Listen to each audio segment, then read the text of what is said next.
नमस्कार दोस्तों, स्वागत करता हूं मैं अपने YouTube channel Uttarakhand GK with extra fact में। दोस्तों, हम परीक्षा वाणी को चैप्टर वाइज कर रहे हैं, जिसमें मैं आपको कुछ चैप्टर करा चुका हूं। यदि आपने वो वीडियो नहीं देखी है तो हमारे चैनल पर जाकर वो वीडियो देख सकते हैं। शुरू करते हैं दोस्तों आज की अपनी वीडियो को, जिसमें पहला प्रश्न है दोस्तों, इंडियन ड्रग्स एवं फार्मास्यूटिकल लिमिटेड की स्थापना कहाँ की गई थी? तो इंडियन ड्रग्स एवं फार्मास्यूटिकल लिमिटेड की स्थापना वो ऋषिकेश में की गई थी। ये आपको याद रखना है। इंपॉर्टेंट प्रश्न है दोस्तों आने वाले एग्जाम के लिए कि इंडियन ड्रग्स एवं फार्मास्यूटिकल लिमिटेड कहाँ है? तो ये ऋषिकेश में है। ये आपको याद रखना है। अगला है दोस्तों, इंडियन मेडिसिन फार्मास्यूटिकल लिमिटेड।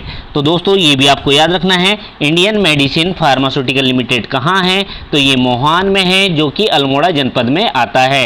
ये आपको याद रखना है कि इंडियन मेडिसिन फार्मास्यूटिकल लिमिटेड कहाँ है? तो ये मोहान में है, जो कि अल्मोड़ा जनपद में स्थित है। अगला है दोस्तों, Indian institute of Ayurvedic for drugs research. तो ये कहाँ है? तो इंडियन इंस्टीट्यूट ऑफ आयुर्वेदिक एवं ऑफ ड्रग्स रिसर्च, ये आपको याद रखना है कि Indian institute of Ayurvedic for drugs research कहाँ है? तो ये ताड़ी खेत में है, अल्मोड़ा जनपद में। ये आपको याद रखना है। इंपॉर्टेंट प्रश्न है दोस्तों, ये रिसर्च सेंटर कहाँ है? Indian institute of Ayurvedic for drugs research centre कहाँ है? तो ये अल्मोड़ा में है, जो कि ताड़ी खेत में है। ये आपको याद रखना है। और अगला है दोस्तों, कोऑपरेटिव ड्रग्स फैक्ट्री। तो कोऑपरेटिव ड्रग्स फैक्ट्री कहाँ है? तो ये रानीखेत में है, जो कि अल्मोड़ा जनपद में स्थित है। ये आपको याद रखना है कि कोऑपरेटिव ड्रग्स फैक्ट्री कहाँ है? तो ये रानीखेत में है, जो कि अल्मोड़ा जनपद में स्थित है। ये इंपॉर्टेंट है दोस्तों, आपको याद रखना है कोऑपरेटिव ड्रग्स फैक्ट्री। अगला है, उच्च स्थलीय पौध शोध संस्थान कहाँ है? तो उच्च स्थलीय पौध शोध संस्थान कहाँ है? तो ये श्रीनगर में है, जो कि पौड़ी जनपद में है। ये आपको याद रखना है कि उच्च स्थलीय पौध शोध संस्थान कहाँ है? तो ये श्रीनगर में है, पौड़ी जनपद में।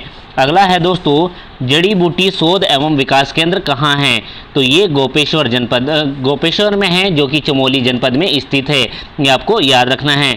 जड़ी बूटियों की जो शोध केंद्र है, शोध एवं विकास संस्थान है, वो कहाँ है? तो गोपेश्वर में है, जो कि चमोली जनपद में स्थित है। अगला है, वन अनुसंधान संस्थान। तो वन अनुसंधान संस्थान कहाँ है? तो ये देहरादून में है, FRI, जो आपको याद रखना है। इम्पोर्टेंट है दोस्तों, फॉरेस्ट रिसर्च इंस्टीट्यूट कहाँ है? तो ये देहरादून में है, आपको याद रखना है। वन अनुसंधान संस्थान देहरादून में। अगला है दोस्तों, GV पंत हिमालय पर्यावरणीय एवं विकास संस्थान कहाँ है? तो गोविंद बल्लभ पंत हिमालय पर्यावरणीय एवं विकास संस्थान कहाँ है? तो ये कटारमल में है, जो कि अल्मोड़ा जनपद में स्थित है। ये आपको याद रखना है। इंपॉर्टेंट प्रश्न है दोस्तों आने वाले एग्जाम के लिए, ये कई बार आयोग द्वारा पूछे जा चुके हैं। ये आपको याद रखने हैं। आगे है दोस्तों, जड़ी बूटी मंडियाँ। तो जड़ी बूटियों से संबंधित मंडियाँ कहाँ हैं? तो ये ऋषिकेश में है, टनकपुर में है और रामनगर में है। ये आपको याद रखना है कि जड़ी बूटियों से संबंधित जो मंडियाँ हैं वो ऋषिकेश, टनकपुर और रामनगर में स्थित है। ये आपको याद रखना है। अगला है दोस्तों, हर्बल गार्डन। हर्बल गार्डन कहाँ है? तो ये ऋषिकेश में है और देहरादून जनपद में स्थित है। ये आपको याद रखना है कि हर्बल गार्डन कहाँ है? तो ऋषिकेश में है। और ऋषिकेश किस नदी के किनारे है? तो चंद्रभागा। ये आपको याद रखना है, चंद्रभागा नदी के किनारे है। और यहीं ऋषिकेश में पशु लोक चिकित्सक भी स्थित है। ये भी आपको याद रखना है कि हर्बल गार्डन कहाँ है? तो ये ऋषिकेश में है। ये आपको याद रखना है। आगे है दोस्तों, वन नीतियाँ। वन नीतियों के बारे में डिस्कस करते हैं दोस्तों।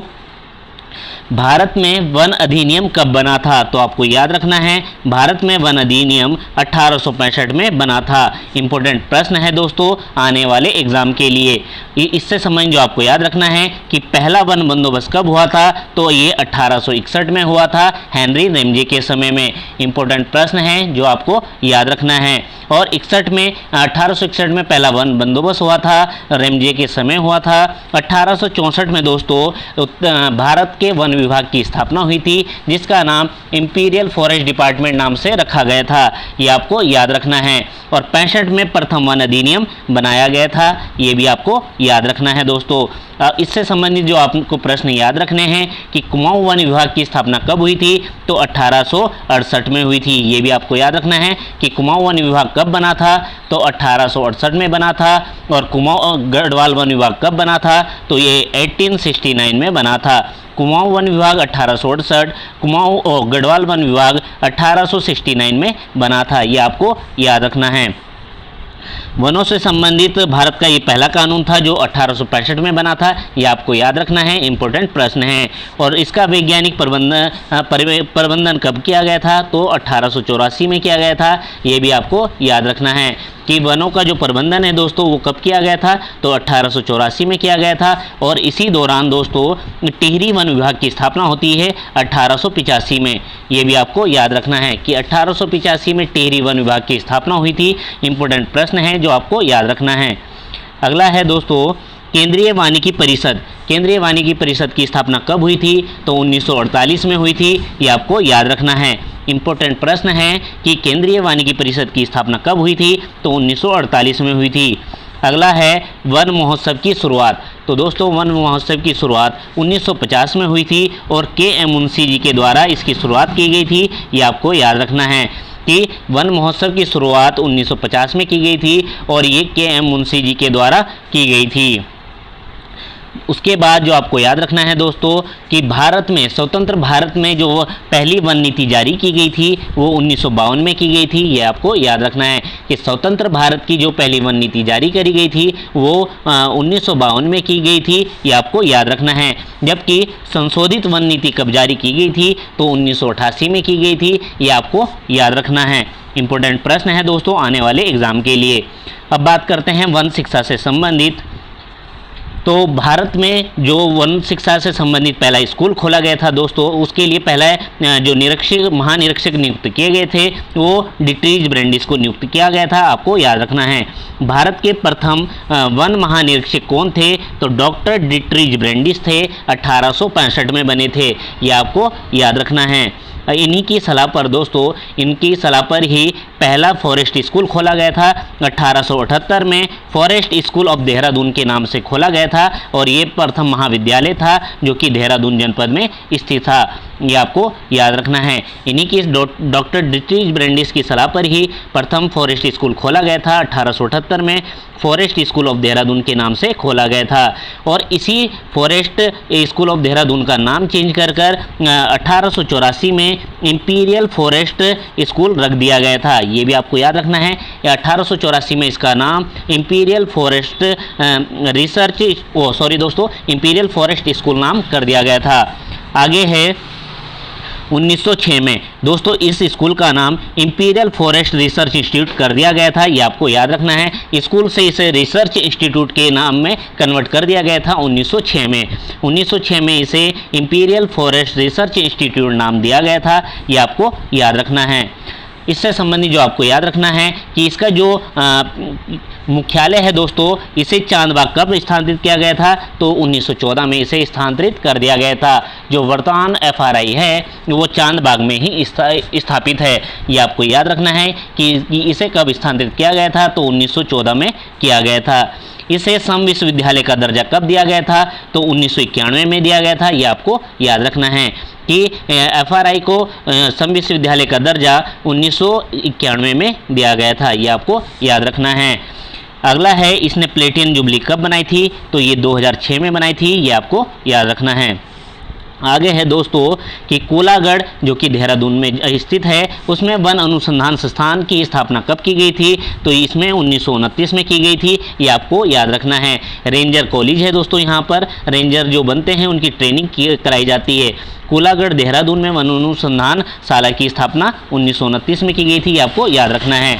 कुछ वन लाइनर प्रश्न हैं दोस्तों जो आपको याद रखने हैं कि भारतीय जो राष्ट्रीय वन नीति है उसके अनुसार कुल कितने क्षेत्र पर वन होना अनिवार्य है, तो वो 33% होना अनिवार्य होता है। ये आपको याद रखना है।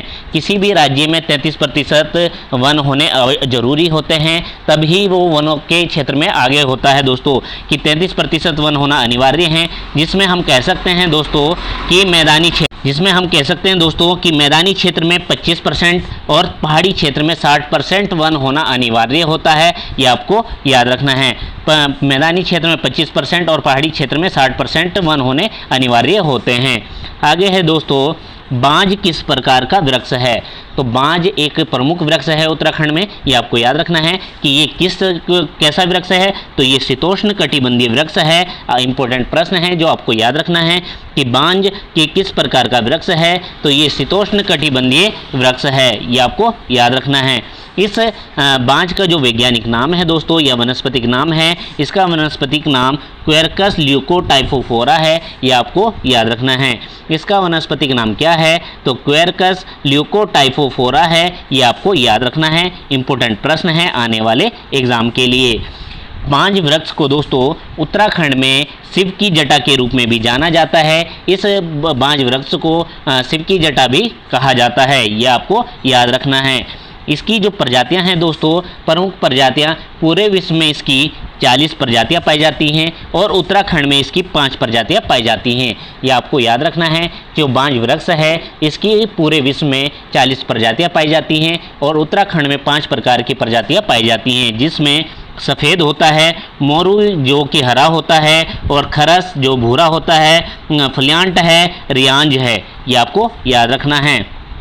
अगला है दोस्तों, लीसा किस वृक्ष से प्राप्त किया जाता है, तो लीसा चीड़ वृक्ष से प्राप्त किया जाता है। ये इंपॉर्टेंट प्रश्न है दोस्तों आने वाले एग्जाम के लिए कि चीड़ के से क्या प्राप्त किया जाता है, तो लीसा किया जाता है। आपको याद रखना है। जो इसका उपयोग होता है वो रेजिन या राल में किया जाता है, तारपीन बनाने में किया जाता है और बिरोजा बनाने में किया जाता है। इंपॉर्टेंट प्रश्न है, लीसा किस वृक्ष से प्राप्त किया जाता है, तो चीड़ से किया जाता है और इसका उपयोग रेजिन, राल, तारपीन, बिरोजा बनाने के लिए किया जाता है।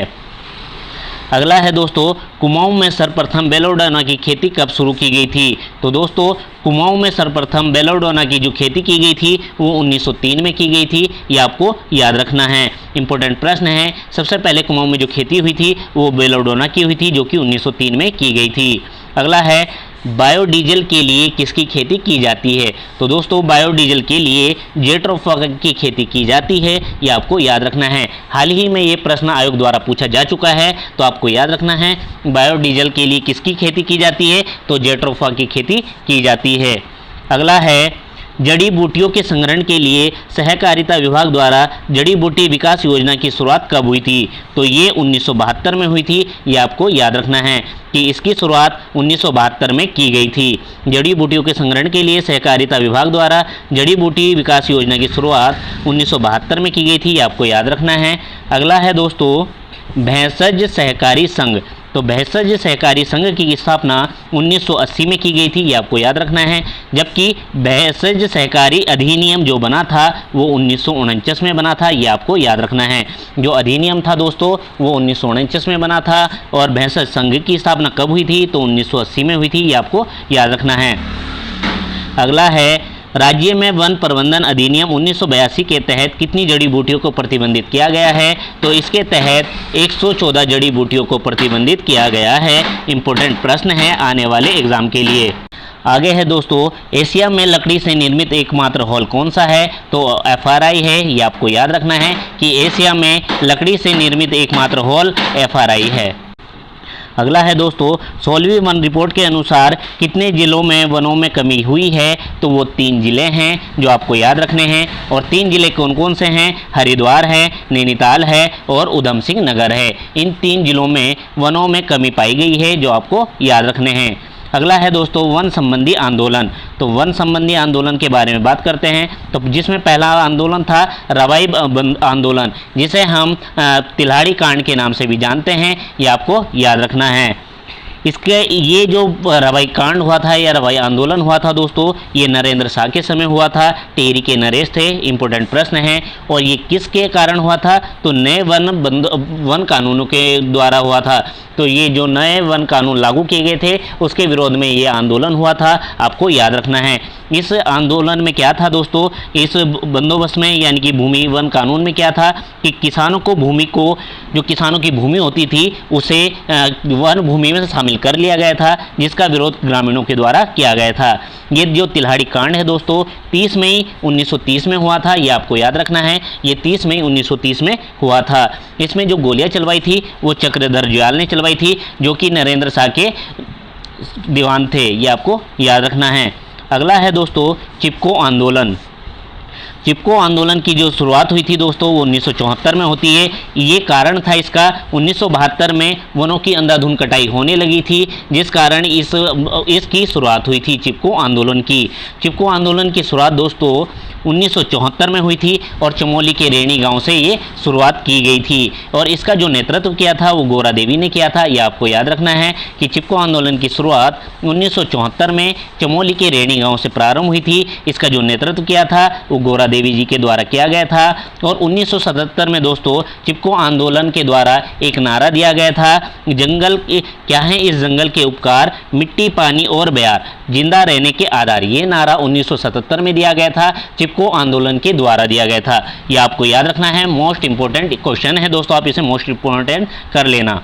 अगला है चिपको आंदोलन को प्रसिद्धि किसने दिलाई थी? तो चिपको आंदोलन से गोरा देवी के साथ साथ सुंदरलाल बहुगुणा और चंडी प्रसाद बहुगुणा जी भी जुड़े थे। ये चंडी प्रसाद भट्ट जी भी जुड़े थे। तो आपको याद रखना है कि इसे जो प्रसिद्धि दिलाने का श्रेय ले जाता है वो सुंदरलाल बहुगुणा जी को और चंडी प्रसाद भट्ट जी को जाता है। ये आपको याद रखना है। और इस सुंदरलाल बहुगुणा जी के द्वारा एक नारा दिया गया था जो था हिमालय बचाओ देश बचाओ। हिमालय बचाओ देश बचाओ का नारा सुंदरलाल बहुगुणा जी के द्वारा दिया गया था। ये आपको याद रखना है। इंपॉर्टेंट प्रश्न है दोस्तों आने वाले एग्जाम के लिए।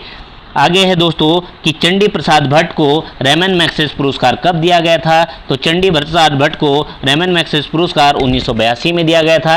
ये प्रश्न बहुत ही इंपॉर्टेंट है दोस्तों और ये कई बार आयोग द्वारा पूछा जा चुका है, तो आप इसे इंपॉर्टेंट कर लेना कि चंडी प्रसाद भट्ट को रेमन मैग्सेसे पुरस्कार कब मिला था? तो ये 1982 में दिया गया था। आगे है कि 1977 का वन आंदोलन। तो दोस्तों 1977 में एक वन आंदोलन हुआ था। ये किसके खिलाफ था? तो वनों की नीलामी के खिलाफ था ये वन आंदोलन। आपको याद रखना है 1977 में एक वन आंदोलन हुआ था, ये वनों की नीलामी के खिलाफ था। इसमें वनों की नीलामी हो रही थी, ठेके पे दिए जा रहे थे काटने के लिए, इसलिए इसका विरोध किया गया था। नैनीताल के सेले हाल जला दिया गया था। इस वन आंदोलन के तहत दोस्तों कि नैनीताल का जो सेले हॉल है उसे जला दिया गया था। उसमें कई लोगों की गिरफ्तारी की गई थी, ये आपको याद रखना है। और इसी आंदोलन के तहत दोस्तों पहली बार पूरा उत्तराखंड बंद हुआ था फरवरी 1978 में। तो पहली बार जो उत्तराखंड बंद हुआ था पूर्ण रूप से 1978 में हुआ था। फरवरी 1978 में पूरा उत्तराखंड बंद हुआ था, ये आपको याद रखना है। अगला है दोस्तों डूंगी पैतोली आंदोलन। तो डूंगी पैतोली आंदोलन कहाँ हुआ था? तो ये चमोली के डूंगी पैतोली गांव में ही हुआ था और ये बांज वृक्षों के काटे जाने के खिलाफ था। ये आपको याद रखना है कि डूंगी पैतोली आंदोलन कब हुआ था, ये कहाँ हुआ था? तो चमोली में हुआ था, डूंगी पैतोली गाँव में, और इसमें बांज वृक्षों के काटे जाने का विरोध किया गया था। अगला है दोस्तों पानी राखो आंदोलन। तो पानी राखो आंदोलन दोस्तों कहाँ चला था? ये पौड़ी में चला था, ये आपको याद रखना है। पौड़ी में चला था पानी राखो आंदोलन। इंपॉर्टेंट प्रश्न है दोस्तों आने वाले एग्जाम के लिए। ये कब चला था? तो 1989 में ये आंदोलन चलाया गया था, ये आपको याद रखना है। इसमें जो ये आंदोलन था पानी राखो आंदोलन, ये पानी की कमी को दूर करने के लिए चलाया गया था। और किसके द्वारा चलाया गया था? तो सच्चिदानंद भारती जी के द्वारा ये चलाया गया था पौड़ी जनपद में। इंपॉर्टेंट प्रश्न है ये आने वाले एग्जाम के लिए, तो आपको ये याद रखना है। तो दोस्तों पौड़ी के ऊपरे खाल में ये आंदोलन चलाया गया था और इसका नेतृत्व सच्चिदानंद भारती जी के द्वारा किया गया था, ये आपको याद रखना है। इसी के इससे संबंधित जो आपको याद रखना है दोस्तों, इन्होंने दुल्हाटोली लोक विकास संस्थान का गठन भी किया था। ये इसका गठन 1982 में किया गया था। ये आपको याद रखना है कि दुल्हाटोली लोक विकास संस्थान का गठन कब किया गया था, तो 1982 में किया गया था और सच्चिदानंद भारती जी के द्वारा किया गया था। तो दोस्तों आपको ये याद रखना है कि पानी राखो आंदोलन कहाँ चला था, ये पौड़ी में चला था, सच्चिदानंद भारती के द्वारा चलाया गया था। और इससे संबंधित कि दुल्हाटोली लोक विकास संस्थान की स्थापना कहाँ की गई थी, तो ये पौड़ी में ही की थी, सच्चिदानंद भारती जी के द्वारा की गई थी। आगे बात करते हैं दोस्तों रक्षा सूत्र आंदोलन। तो रक्षा सूत्र आंदोलन कब चला था, तो ये 1994 में चला था, ये आपको याद रखना है। और ये कहाँ चला था, तो ये भिलंगना घाटी क्षेत्र जो कि टिहरी जनपद में स्थित है, वहाँ पर चलाया गया था। और इसका जो नेतृत्व किया था वो सुरेश भाई जी के द्वारा किया गया था, ये आपको याद रखना है। तो इसका नेतृत्व करने वाले दोस्तों सुरेश भाई द्वारा किया गया था, ये आपको याद रखना है कि रक्षा सूत्र आंदोलन 1994 में चलाया गया था और ये भिलंग घाटी क्षेत्र में चलाया गया था जो कि टिहरी जनपद में स्थित है और इसका नेतृत्वकर्ता सुरेश भाई थे। इसका जो नारा था दोस्तों इम्पोर्टेंट है ये वाला भी, कि ऊंचाई पर पेड़ रहेंगे, नदी ग्लेशियर टिके रहेंगे, पेड़ कटेंगे, पहाड़ टूटेंगे, बिना मौत के लोग मरेंगे, जंगल बचेगा, देश बचेगा, गाँव गाँव खुशहाल होगा। ये नारा इसी में दिया गया था, ये आपको याद रखना है। ये नारा भी आपको याद रखना है दोस्तों। आगे है झपटो छीनो आंदोलन। तो झपटो छीनो आंदोलन आपको याद रखना है, ये कब चला था, तो ये 21 जून 1998 में चलाया गया था। दोस्तों ये आपको याद रखना है कि 1998 में चलाया गया था ये आंदोलन। ये गलत हो गया है दोस्तों, इसे 1998 कर देना। तो दोस्तों ये जो झपटो छीनो आंदोलन था ये 21 जून 1998 को चलाया गया था और इसमें क्या था कि नंदा देवी राष्ट्रीय पार्क का जो प्रबंधन था, इसमें का प्रबंधन जो ग्रामीणों को दिलाना था। इस आंदोलन का मुख्य उद्देश्य यही था कि इसका प्रबंधन ग्रामीणों को दिलाना था। और इस आंदोलन के तहत दोस्तों जो ग्रामीण लोग थे वो 15 जुलाई को जानवरों को लेकर इस पार्क में घुस गए थे और उन्होंने यहाँ पर घुस गए थे वो पूरे ही अपने जानवरों को लेकर। तो आपको याद रखना है कि झपटो छीनो आंदोलन कहाँ चला था, तो ये चमोली में चला था। नंदा देवी राष्ट्रीय पार्क के जो प्रबंधन था वो ग्रामीणों को दिलाने के लिए चला था। और कब चला था, तो 21 जून 1998 में चलाया गया था। 1998 यानी कि 98 में आपको याद रखना है, इम्पोर्टेंट प्रश्न है। अगला है दोस्तों मैती आंदोलन। तो मैती आंदोलन कब चला था, तो आपको याद रखना है मैती आंदोलन 1996 में चलाया गया था और इसका जो नेतृत्व किया था कल्याण सिंह रावत जी के द्वारा किया गया था। ये भी आपको याद रखना है, इम्पोर्टेंट प्रश्न है आने वाले एग्जाम के लिए। अगला है दोस्तों वन संबंधी तथ्य। तो मिश्रित वन खेती का जो मॉडल तैयार किया था वो किसके द्वारा तैयार किया गया था, तो जगत सिंह चौधरी जी के द्वारा किया गया था। इन्हें हम जंगली नाम से भी जानते हैं। ये रुद्रप्रयाग से संबंधित हैं, ये आपको याद रखना है कि मिश्रित वन खेती का मॉडल किसने दिया था, तो जगत सिंह चौधरी जी के द्वारा दिया गया था, जिन्हें हम जंगली नाम से भी जानते हैं और ये रुद्रप्रयाग से संबंधित हैं। इन्हें दोस्तों आर्यभट्ट सम्मान दिया गया था जो कि 2006 में दिया गया था। ये आपको याद रखना है कि इन्हें जो आर्यभट्ट सम्मान दिया गया था वो 2006 में दिया गया था। अगला है दोस्तों कि वृक्ष मानव किसे कहा जाता है। तो वृक्ष मानव विश्वेश्वर दत्त सकलानी जी को कहा जाता है। ये आपको याद रखना है, इंपॉर्टेंट प्रश्न है दोस्तों आने वाले एग्जाम के लिए कि वृक्ष मानव किसे कहा जाता है, तो विश्वेश्वर दत्त सकलानी जी को कहा जाता है। अंतिम जो प्रश्न है हमारा दोस्तों, पहाड़ों पर वृक्षारोपण कर रहे थे, ये इनके द्वारा जो किया गया था, जो ये सकलानी जी हैं जिन्हें हम वृक्ष मानव कहते हैं, इनके द्वारा 1949 में पहाड़ों पर वृक्षारोपण किया गया था। 1949 से ये वृक्षारोपण कर रहे हैं, ये आपको याद रखना है। यदि दोस्तों हमारी वीडियो ये आपको पसंद आई हो तो प्लीज़ हमारे चैनल को अधिक से अधिक सब्सक्राइब करें, लाइक करें, कमेंट्स करें दोस्तों और अपने दोस्तों में शेयर करें। आप सभी प्लीज़ हमारे चैनल को सब्सक्राइब कर दें दोस्तों ऐसी ही वीडियो पाने के लिए। धन्यवाद दोस्तों।